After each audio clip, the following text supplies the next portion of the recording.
Түз эфирде күндеми маалыматтык программасының толтырылған чыгарылышын мен Айбек Исабеков таныштырам. Саламатсыздарбы? Алгач бүгүнкү чыгарылыштан кыскача.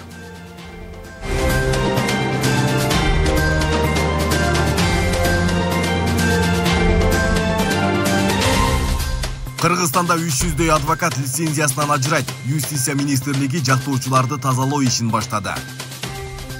Кыргызстандын жаңы өзгөртүлгөн туусу түшүрүлгөн паспорттор жана туулгандыгы тууралуу күбөлүктөр апрель айынын ортосунан тарта бериле баштайт. Жалалабаддагы оорукананы басып алган таракандар, балдар ооруканасындагы жагдай социалдык тармактарга жарыяланып талкуу жаратууда.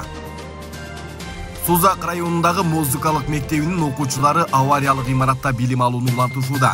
Имарат кандай эскиртсе, андагы аспаптардагы жараксыз абалга кептелген.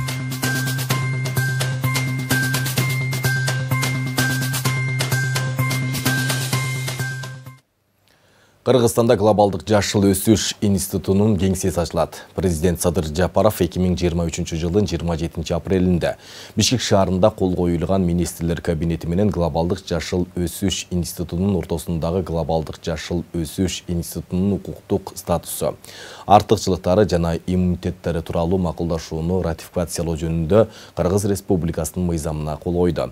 Мыйзам 2024 жылдын 17 январында жогорку кеңеш тарабынан кабыл алынган. Макулдашууга ылайык Бишкек шаарында глобалдык жашыл өсүш институтунун жергиликтүү кеңсесин ачуу пландалууда. Ал тараптардын ортосундагы теңдик жана өз ара аракеттенүүнүн негизинде кызматташууга көмөктөшөт жана Кыргыз Республикасында жашыл экономиканы өнүктүрүүгө олуттуу салым кошот. Глобалдык жашыл өсүш институтунун негизги иши жашыл экономикалык өсүшкө багытталган долбоорлорго техникалык жардам көрсөтүү жана финансылык каражаттарды мобилизациялоо болот. Кыргызстандын жогорку кеңешинин спикери Нурланбек Шакиев менен Монголиянын улуу мамлекеттик куралынын төрагасы 27 февралда парламенттер аралык байланышты өнүктүрүүгө багытталган меморандумга кол коюшту. Бул тууралуу жогорку кеңештин басма сөз кызматы кабарлады. Меморандумга ылайык жогорку кеңеш менен улуу мамлекеттик куралдын ортосунда кызматташуу боюнча комиссия түзүлөт. Комиссия ар тараптуу алакаларды арттырууга багытталган ченемдер менен иштейт. Анын ичинде тармактык комитеттерден, депутаттык топтордун ортосунда тыгыз кызматташтыкты калыптандыруу жана байланыштарды чыңдоо тууралуу макулдашуу бар. Мындан тышкары эки өлкөнүн ортосундагы саясий, экономикалык, маданий, гуманитардык алакаларды арттыруу маселесин талкуулашты. Монголиянын улуу мамлекеттик куралынын төрагасы Кыргызстанга 26 февралда иш сапары менен келген. Министрлер кабинетinin төрагасы Акылбек Жапаров агродиалог 2024 агрофорумуна катышты. Иш-чаранын алкагында өлкөдө айыл чарбасын өнүктүрүүнүн негизги аспектлери, инновациялык технологияларды киргизүү, айыл чарба продукциясынын өндүрүмдүүлүгүн жана сапатын жогорулатуу, агрардык сектордо туруктуу практикаларды өнүктүрүү жана башка актуалдуу маселелер талкууланды. Министрлер кабинетinin башчысы Акылбек Жапаров өкмөт айыл чарба тармагын туруктуу өнүктүрүү жана бекемдөө, ата мекендик айыл чарба продукциясын сатуу рыногун издөө жана аныктоо, аны сертификациялоо боюнча пландуу иштерди жүргүзүп жатканын баса белгиледи. Биз айыл чарбасына жаңы методикаларды, технологияларды активдүү киргизип, жогорку түшүмдүүлүк көрсөткүчүн берген сапаттуу үрүндөрдү колдонушубуз керек. Эң негизгиси фермерлер кайра иштетүү тармагындагы ири өндүрүштөр, мындайча айтканда бул чөйрөдөгү чемпиондор менен кызматташып биригип, биргелешип иштеши зарыл. Ошондо экспорт үчүн айыл чарба продукциясынын тийиштүү көлөмү болуп, ар бир тарап утушка ээ болот, деди Акылбек Жапаров. Мен азыр бул биздин чемпиондорго айтып атам. Эгерде силер биржовой товарга чыга турган болсоңор, экспортный контрактыңар болсо, анда биз транспорту менен жардам берели. Анан бир КАМАЗым бар эле, мага акча бер, Москвага алып баратам десе, мен канча жардам берем? Сертификаты жок. Ичине салганы 6 сорт картошка. 6 сортка 6 сертификат алыш керек. 6 оор бар. Аны киргизбейт, Казакстан эле өткөзбөйт. Же болбосо эт алып барайын десе, дагы эле ошондой. Бир порода кою болбосо, канча порода болсо, ошончо сертификат алыш керек. Апрель айынан тарта жаңы туунун сүрөтү түшүрүлгөн паспорттор бериле баштайт. Учурда жарандардын колундагы өздүк документтери мөөнөтү аяктаганга чейин колдонууга жарактуу. Ал эми жаңы туу менен алмаштырылган ички паспорттор план боюнча апрелден тартып чыгарылат. Бул тууралуу бүгүн парламенттин транспорт, коммуникациялар, архитектура жана курулуш комитетинин жыйынында ачыкталды. Кыргызстанда жаңы туу түшүрүлгөн ички паспорттар жана туулгандыгы тууралуу күбөлүктөр апрель айынан тарта бериле баштайт. Бул тууралуу Калктык каттоо департаментинин башчысы парламенттин транспорт, коммуникациялар, архитектура жана курулуш комитетинин бүгүнкү жыйынында билдирди. Анда желектин өзгөрүшү менен документтерди толук алмаштыруу талабы жок. Учурда жарандардын колундагы паспорттар мөөнөтү бүткөнгө чейин жарактуу болуп саналат. Ал эми жалпы жарандык паспорт 2025 жылдан баштап берүү пландалган. Туулган тууралуу күбөлүктөр боюнча биз мыйзам кабыл алса жаңы үлгүдөгүлөрдү кабыл алабыз. Кабинет министрлеринин чечими менен ошол жерде үлгүдө эгер туу болсо жаңытын коюп койгонго предложение беребиз. Башка документтер боюнча, паспорттар боюнча, ID паспорттар биздеки ошо план боюнча жаңытуу менен ошол апрелдин ортолорунда киргизгенге пландашып атабыз. Жалпы жарандык общегражданский деп коет, аны деген ушу эмне жылдан 25-жылдан баштап жаңытуу менен кирет. Документтердин мөөнөтү бизде көрсөтүлгөн эмес, тууга байланыштуу алмаштырылсын деген. Алган документ действительный болуп жүрө берет да. Бүгүнкү өткөн жыйында негизинен жарандык абалдын актылары жөнүндө Кыргыз Республикасынын мыйзамына өзгөртүүлөрдү киргизүү тууралуу мыйзам долбоору каралды. Санариптик өнүктүрүү министринин орун басарынын баяндамасына ылайык, мыйзамды өзгөртүү мамлекеттик каттоонун электрондук форматка өткөрүлүшүнө багытталган. Мыйзамдын өзүндө жарандык абалдын актыларын каттоо, арыз ээсинин кайрылган жери боюнча жарандык абалдын актысын жазуу органы тарабынан жүзөгө ашырылат деп көрсөтүлгөн. Ушуга байланыштуу Кыргыз Республикасы Министрлер Кабинетинин тарабынан мыйзам долбоору иштелип чыккан. Эгерде мыйзам долбоорун колдоо берсеңиздер, жарандык абалдын актыларын мамлекеттик каттоо жөнүндө бланктардын жана формаларды иштелип чыгып, алар кагаз түрүндө каалоосу боюнча ошондой эле электрондук санариптик түрдө бериле баштайт. Талкууда депутат Гүлшаркан Култаева кейбир учурларда баланын төрөлгөндүгү медициналык документи менен тастыкталбай, тиешелүү документтерди алууда кыйынчылыктар жаралып жатканын сынга алды. Бирок медициналык справкасы жок, мисалы үйдө төрөлгөн балдар болуп калат экен. Анан ошол мезгилде башка эч буга документ бериш кыйын болот экен да. Былтыр мага ушул Араван районунан кайрылганда бир мугалим кайрылган. Ушул туулгандыгы тууралуу күбөлүгү жок. Эмнеге жок болуп атат? Ушул медициналык справкасы жоктугунан ала албай, бирок акыры ошол мугалим жүгүрүп жүрүп, соттон сотко барып жүрүп, анан күбөлүк алып берди. Бирок бул кыйынчылыкты жаратат. Сиздер азыр электрондук деп атасыздар, сөзсүз медициналык справканы киргизип атасыздар, анда бул электрондукты ала албай калышы мүмкүн да. Ал эми эл өкүлү Бахредин Шабазов жашап туруу укугун алууда электрондук арыздарды берүү мүмкүнчүлүктөрүнө кызыкты. Дагы электрондук форматка эмелерди өткөзүүнү суранат элем. Ол сондорго барсаңар очередте көбүнчө жанагы сырттан жарандар келгенде регистрация кылып атышпайбы? 3 айлык, 6 айлык. Өткөндө Казакстанга барсам, Казакстанда ал электрондук форматта экен да, ошо түндүк сыяктуу эле система. Жарандардын паспорттарын киргизет экен, анан мындай онлайн эле кылып, онлайн эле акчасын төлөп коет экен да. Ошого окшогон кызматтарды дагы өткөзүп коюңуздар, максималдуу түрдө. Жыйындын соңунда комитет мүчөлөрү мыйзам долбоорун биринчи окууда жактырышты. Байман Акматов, Майрамбек Абдибилал уулу, регион Бишкек. Депутаттарда суроолор барбы? Бишкекте 19 жаштагы жигит телефон аркылуу алдамчылык кылууга шектелип кармалды. Бул тууралуу Ички иштер министрлигинин басма сөз кызматы кабарлады. 1-май райондук милициясына жабырлануучу арыз менен кайрылып, 11 январь күнү белгисиз адам WhatsApp аркылуу телефон чалганын билдирген. Ал өзүн банк кызматкеримин деп тааныштырып, коопсуздук маселеси боюнча жардам берерин айткан. Бул учурда анын эсебинен 1400 акш долларын чыгарып, 2 банктагы 119.600 сомго насыяларды анын атын алган. Жалпысынан алдамчылык жолу менен 244.643 сомун алышкан. Бул факты боюнча кылмыш иши козголуп, шектүү камакка алынган. Учурда кармалган жарандын башка телефондук алдамчылык фактыларына катыштыгы бар экендигин аныктоо боюнча кошумча тергөө ыкчам иш-чаралары жүргүзүлүүдө. Мыйзамсыз аракеттерге барган жактоочулардан тазалануу аракеттери башталды. Юстиция министрлиги учурда пландуу иш аракеттин негизинде дерлик 300дөй адвокаттардын лицензиясынан ажыратышы мүмкүн. Мындай чечим өткөн 2023 жылы өзгөртүлгөн мыйзамдын негизинде аткарылууда. Адам тагдырынын келечегин калчай алган бул кесиптин ээлерине тартип орнотулушу коомчулук тарабынан да колдоого алынууда. Кененирээк кийинки материалда. Передатчиком изъятых является адвокаты. Адвокатурадағы тазалануға башталды декабрь айында. Мы должны разорвать законным путем. Мындайча айтканда өлүү жандардан алгач тазалануу кетип атат. Кыргызстанда буга чейин адвокаттардын ишмердүүлүгүнө нааразычылык күчөп, аларга ишенбөөчүлүк көрсөткөндөр көбөйгөн. Мындан 2 ай мурда Улуттук коопсуздук мамлекеттик комитетинин төрагасы Камчыбек Ташиев да өлкөдөгү сот аткаруу системасын тазалоо керектигин белгилеп, өзгөчө коррупциялык схемада жактоочулардын ортомчулук кызматын баса белгилеген эле. Передатчиком изъятых являются адвокаты.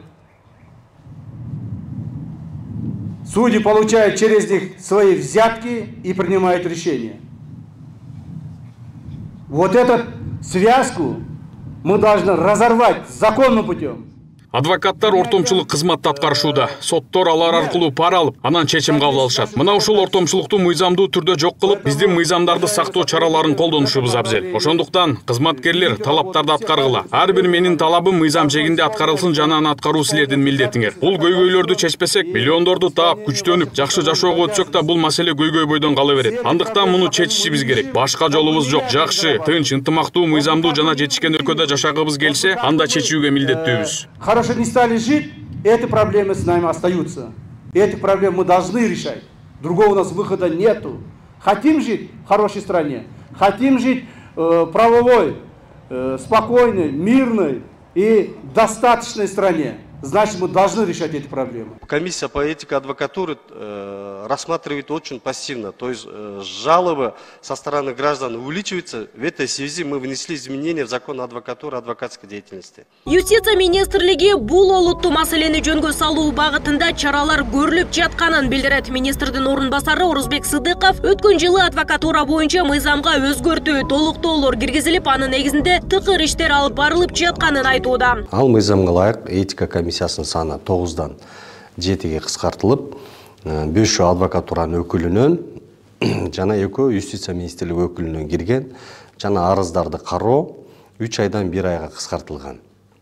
Ошондой эле адвокатуранын кеңеши, жетекчилиги жана этика комиссиясы 3 жылдан 2 жолдон ашык мөөнөткө шайлана албай турган кылганбыз. Бул дагы болсо, кандайдыр бир топтордун же жактардын ошол адвокатураны узак мөөнөткө ээлеп калууга жол бербөө, адвокатураны замандын талабына ылайык өнүктүрүү, өстүрүү боюнча шарттарды түзүү жана мезгилдин талабы менен иш алып барып болуп саналат. Учурда мыйзамсыз иштерге жол берген өз милдетин так аткарууга жөндөмсүз, тажрыйбасыз, эң негизгиси билими жетишсиз жактоочулардан арылуу процесси жүрүп, атайын пландуу иш-аракеттер башталган. Адвокатурадагы тазаланууга башталды. Декабрь айында 300 адвокаттын лицензиядан ажыратуу же токтотуу боюнча адвокатуранын сунушу келип түшкөн. Бул алгачкы тазалануу эмнеден башталып атабыз? Адвокаттык кесип менен байланышты үзгөн, же болбосо такыр адвокаттык иш жүргүзгөн эмес, же өзүнүн квалификациялык билим деңгээлин жогорулатып атан жүргөн, мындайча айтканда өлүү жандардан алгач тазалануу кетип атат. Мындан нарыда кадам менен адвокаттык этиканы, адвокаттык принциптерди, адвокаттык иштин мыйзам негиздерин бузган, бул мыйзамдын негизинде коргоону жүргүзбөстөн, жалган айтуу менен адамдарды ишендирүү, сотко, укук коргоо органдарында ортомчулук кылуу, ошол эле учурда коррупциялык тобокелдерге аралашкан жактарды дагы тазалоо боюнча айтылган сөздөр менен мыйзамдын талабы менен процесс жүрүп жатат. Ал эми калк арасында мамлекеттик бийликтин бул кадамдарын колдогондор жана жактоочуларды тартипке салуу зарылдыгын белгилегендер басымдуулук кылат. Тазалаш керек да, арасында бар да эми элдин баары эле бирдей эмес да. Арасында болуп атат. Ишенимдүүлүк жакшы эле го дейм. Жакшы эле. Эми адвокаттардын арасында тазалоо иштери керек обязательно. Ансыз болбойт го. Эми адвокат менен адамдын өмүрү, тагдыры чечилет да бул нерсе менче. Эскерсек, өлкө боюнча жалпы 4700 жактоочу юстиция министрлигинин сертификатын алган, ал эми 3700 ишмердүүлүгүн жүргүзүп келет. 2000ден ашууну Бишкек жана Чүй аймактарында, ал эми ар бир облуста 100гө чейин жактоочулар кызмат көрсөтүшөт. Нурзада Сыдыкова, Майрамбек Абзибилал уулу, регион Бишкек.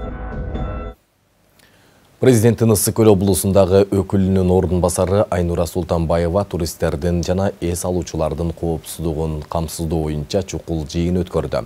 Өкүлчүлүктөн билдиришкендей, жыйында Султанбаева аймактагы акыркы окуялар боюнча тынчсыздануусун билдирди. Тактап айтканда, Караколо тоо лыжа базасында жолдун тайгактыгынан кырсык болуп, анын кесепетинен унаалар жабыркаган. Мындан тышкары Ак Суу районунун Шахты Жыргалаң аймагында 4 чет элдик турист кар көчкү алдында калып каза болгон. Ыйгарым укуктуу өкүлдүн ордунбасары каза болгондордун жакындарына терең кайгыруу менен көңүл айтып, аймактагы коопсуздукту чыңдоо боюнча тиешелүү кызматтарга тез арада чараларды көрүү боюнча тапшырмаларды берди. 1 апрелге чейин административдик аймактык реформанын пилоттук режимде ишке ашырылышы керек. Бул боюнча өлкө башчысы Садыр Жапаров жарлыкка кол койгон. Жалал Абад облусунда 67 айыл аймактык башкармалык 30га кыскарган. Учурда бириккен айыл өкмөттөрдүн айылдык кеңешинин төрагалары шайланды. Облус бийлигинин айтымында ушул жумадан баштап айыл өкмөт башчылары да дайындалат. Ошол эле учурда жарандар тарабынан түшүнбөстүктөр орун алып, наразычылыктар да жаралууда. Толугураак кийинки сюжетте сөз болот. Административдик аймактык реформанын алкагында Сузак районуна караштуу Ташбулак айыл өкмөтү толугу менен Жалал Абад шаарына кошулган. Кала бийлиги кошулган аймактарды аймактык башкармалыкка бөлгөн. Жыйынтыгында Ынтымак айылынын жарымы Көгар, жарымы Тайгараев аймактык башкармалыгына бөлүнгөн. Бул жергиликтүү тургундардын наразычылыгын жараткан. Тайгараевка жарымын Көгартка бөлөт дегенне бул туура эмес болуп атат го. Элден сурабай эле мындай бөлгөн міне биз ынтымак айылы деп бекерден коюлган эмес. Бул ар жактан келген элдер бар. Бирок ар жактан десе түшүнбөгүлө. Бул Алай, Чүй, Нарын, Талас, бул тоодон келгендер бар. Баардык ынтымак болуп жашайлы деп ушул атты койгонбуз өзүбүзчү, аксакалдар. Анан кийин эми ушуну элден сурабай эле мындай кылып улдургута берген туура эмеспи дейм да. Ынтымак айылы, бир аймактуу статусу бар айыл да, аймактуу. Муну экиге бөлүп коюп атат да, бир элдичи. Жарымын Тайгара, жарымын Көгартка карап, ошону бир эле ошол Ташбулак управасы азыр Муса Канганти управа болгон атыптыр. Анысына деле каршылык жок.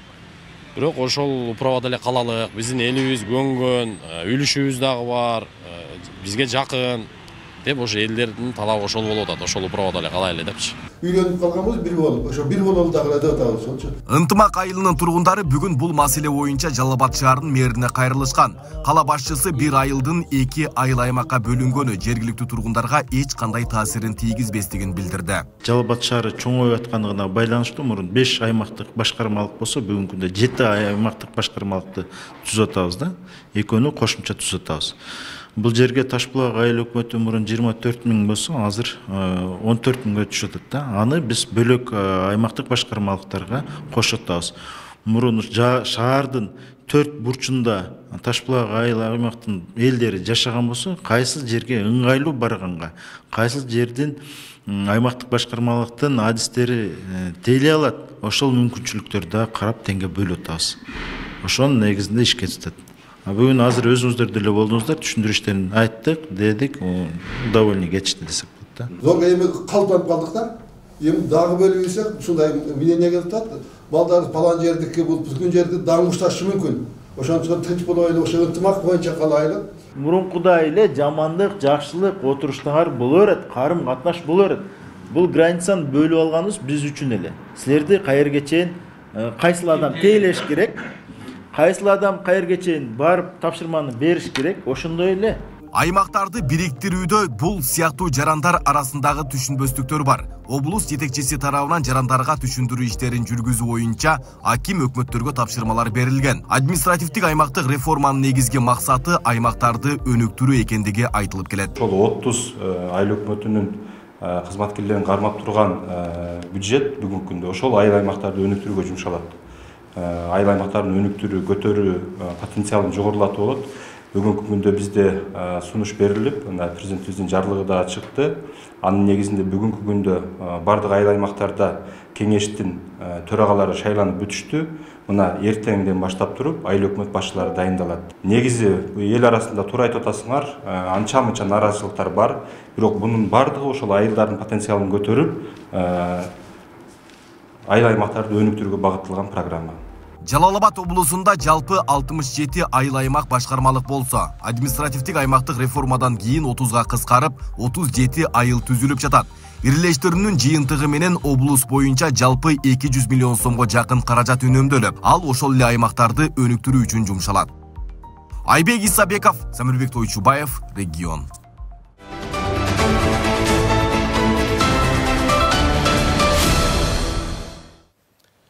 Кыргызстан кызамыкка каршы 264.500 доза вакцина алды. Бул тууралуу Саламаттык сактоо министрлигинен кабарлашты. Бул үчүн мамлекеттик бюджеттен 21 миллион сом бөлүнгөн. Вакциналарды өткөрүп берүү иш-чарасы 28 февралда өтөт. Ага Саламаттык сактоо министринин ордун басары жана ЮНИСЕФтин өкүлдөрү катышат. Кызамык оорусуна каршы эмдөө өнөктүгүнүн экинчи этабынын алкагында 9 айдан 7 жашка чейинки балдар эмдөөдөн өтүшөт. Вакцина ошондой бейтап менен байланышта болгон бардык адамдарды шашылыш эмдөө үчүн жерлерге жүрөтүлөт. Жалал Абадтагы облустук балдар ооруканасынын жаш балдар жана ымыркайлар бөлүмүндөгү окуя социалдык тармактарда чуу жаратты. Бул жагдай ооруканадагы энелерди коркунучка салып, дарыгерлер күрөшүп жатканын билдиришти. Деген менен оорукананы каптаган таракандардан арылууга залалсыздандыруу иштери толук жардам берген жок. Буга ар кандай жүйөлөр келтирилип жатат. Кененирээк кийинки материалда. Жалал Абадта больницада жаткан жерлерде таракандарды көрдүм. Шумен балдарымды алып чакырып. Матрастарын кебетесин. Бул тасма Жалал Абад облустук балдар клиникалык ооруканасында тартылган. Видеодо көрүнүп тургандай таракандар жаш балдар жана ымыркайлар бөлүмүндө чыккан. Мындай жагдай болгонун ооруканадагы энелер дагы тастыктап, балдарына таасири тийип калышынан коркуп, кээде жарыкты өчүрбөй жатып жүрүшкөнүн айтууда. Ятканыбызга 8 күн 9 күн болупту. Таракан hamma палатада ham бар. Ол ертагиден чыккан мейерлерде ham yuradi. Korkup yattık, bazı nimeler uflamadı ham. Söğüt yakıp yatıştı. Тасма социалдык тармактарда тарап, коомчулукта ар кандай пикирлерди жаратты. Тараканды билбей матрацтарды жаткан келиндер өзүңөр ушундай абалга алып келесиңер. Тазалык дегенди билбейсиңер. Ооруканада ушундай болсо, башка жерлер кандай болду экен? Ал пациенттин өзүнөн тамак аштарды кухняга алып чыгышпаса таракан чыгат да. Жетекчинин ошол жерде иштеген санитаркалардын чалакылыгы. Китайский 20 сомдук дары бар, ошону деле сээп койсоңор чыкпайт таракан. Орок ору албаган орок тандайт болуп атат. Интернетке чыгарганда калп эле актанып калбай. Жаш балдар жана ымыркайлар бөлүмү 43 орунга ылайыкталган. Бирок акыркы 3 айда ооруканага жаткырылгандар дээрлик 2 эсеге көбөйгөн. Бейтаптар бөлмөлөрдө тамак ашын сактап, тазалык көңүл сыртында калып жана имараттын эскилиги жеткендигин дарыгерлер жүйө келтирет. Өзүбүз дагы папалатам жаап оборотка кылып чыгарып атабыз. Канча айтабыз эми, конечно, эми жаш баланы деле ухаживающий болгондон караш керек да. Тазараак карап, сийдирбей, чычырбай, таза карап, ушактатпай, жакшы караса, ушу бөлүмдө эле жакшы болмок. Азыр эле кызматкерлер ошончо бейтапта караганга жетишпей калып атат. Ашыкча кирип матрастарды алып чыгарып коебуз. Жай келгенде кайрадан аны обработка кылып жана жуудурганга берилет да. Буга чейин ооруканага атайын адистер чакырылып, залалсыздандыруу иштери жүргөн. Бирок андан майнап чыккан эмес. Эми дагы залалсыздандыруу пландалып жатканы кабарланды. Дезотдел менен келишим түздүк. Келишим түзгөндөн кийин ошол бир обработка кылышы 28 000 сом акча болот экен. Биз аны төлөп бердик, жасаттык. Бирок дагы деле ошо талапка толук жооп бербеди деген күмөн иштер болуп туруп, дезотдел менен кайрадан сүйлөшүп атабыз. Дагы экинчи жолу дагы дезинфекция иштери жүргүзүш үчүн. Матрастар дезотделге барып туруп, дезинфекция бийик градуста дезинфекция болот. Ошондо любой эле материал ушундай саргайып өңүнөн кетип калат. Бирок ошого карабастан жаңыланат. Мындай жагдай боюнча облустук санэпид көзөмөл борбору текшерүүгө алып, тийиштүү чаралар көрүлөрү айтылды. Биз эгерде больница ушундай болгон болсо, биз анда ошол катталган учур боюнча биз аныктай иликтеп, мындай жооп кайтарганга биздин мүмкүнчүлүк бар. Эгерде биз ушунчал деңгээлде ал таракан көп эмеде болгон болсо, эмне себептен жанагындай эме кылмагандыгы үчүн биз жооптук кызматкерлерге биз айыппул гана салганга мүмкүнчүлүк болот. Самат сот мекемелеринде тазалыкты биринчи орунда болот. Себеби ооруп келген бейтап башка ордун жугузуп кетпеш керек деген биз мындай эме бар да, нускама. Буга чейин депутат Эрулан Коколов ооруканадагы мындай алишемдиктерди социалдык саясат боюнча комитеттин жыйынында айтып чыккан. Залалсыздандыруу иштери натыйжасыз болуп жатканын коррупция менен байланыштырган. Азыркы больницаларда таракан басып калды. Эмне себептен айтайынбы? Анткени коррупция, анткени келип чачып кетмиш болосуңар, бүт документтерде чачылган болот, а по факту бүт бары видеого тартып жүрчөт, таракандар чуркап жүргөн. Эмне калппы? Чын? Мындай жагдайлар Кыргызстанда бир нече ирет кайталанып, таракандар тамактануучу жайларда жана ашканаларда жүргөнү тартылган тасмалар социалдык тармактарга жарыяланып келет. Аклай Карабаева, Замирбек Тойчубаев, Регион. Кыргызстандын аймагында музыкалык мектептердин 80% авариялык абалда турат. Алардын көпчүлүгү толугу менен оңдоп түзөөгө жана жаңы имаратка муктаж. Ошол эле учурда музыкалык аспаптардын эскилиги жетип, Союздан бери жаңыртылбай турат. Мындай абал Сузак райондук музыкалык мектебинде четтеп өткөн эмес. Кароосуз кооптуу имаратта бүгүнкү күндө 80 бала билим алууда.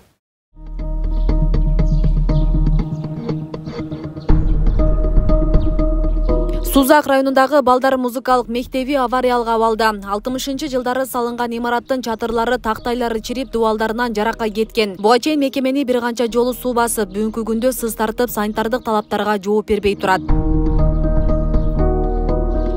Шарт болсо иштейсизби? Ошондуктан дагы билбедим.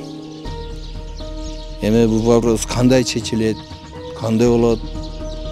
Эми жогоруда турганларга Алла инсап берсин, келип монда көрсүн, билсин. Ошо ажа эмес, силерди билмеңер менен мектебибиз кайтып калса. Шу мен айтадыган сөзүм.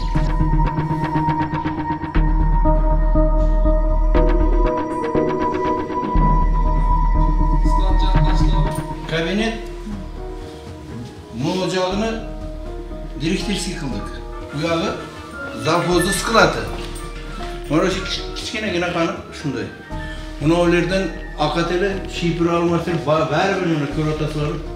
Музыкалык мектепте 80 бала билим алат. Алар үчүн 3 гана бөлмө жарамдуу. Класстар суук болгондуктан мугалимдер кошумча электр жылыткычтарын пайдаланууга аргасыз. Ага карабай аба температурасы нормадан төмөн. Кандайдыр бир себептер менен эми жабылып кеткен экен. Музыкалык мектеп жабылып кеткен. Ошо музыкалык мектеп жабылып кетип, мына быйыл кыйынчылыктарды туудурат да. Буну иштеп, ошол күндө биз менен жашаган гана адам түшүнбөсө, кайра жабылып кеткен мектептин путуна тургузуш, нолдон тургузуш бул аябай чоң кыйынчылыкты жаратат да. Ушул эски болсо дагы окуучуларды таратпайлы, кой окуучулардын музыкага болгон кызыгуусун өчүп бараткан адамдардын үмүтүн бир кичине бир тутандыруу үчүн мектептерге жалдырап барабыз, ата-энелер менен сүйлөшөбүз.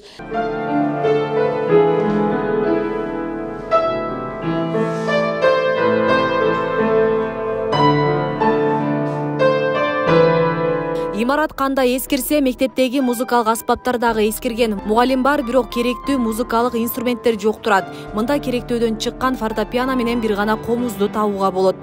Аккордеон жок, мисалы. Аккордеон жок, чопочор жок. Балдарга үйрөнө турган биздин улуттук. Балдар сурайт, ата-энелер сурайт, биздин балдар ушуну ойнойбуз.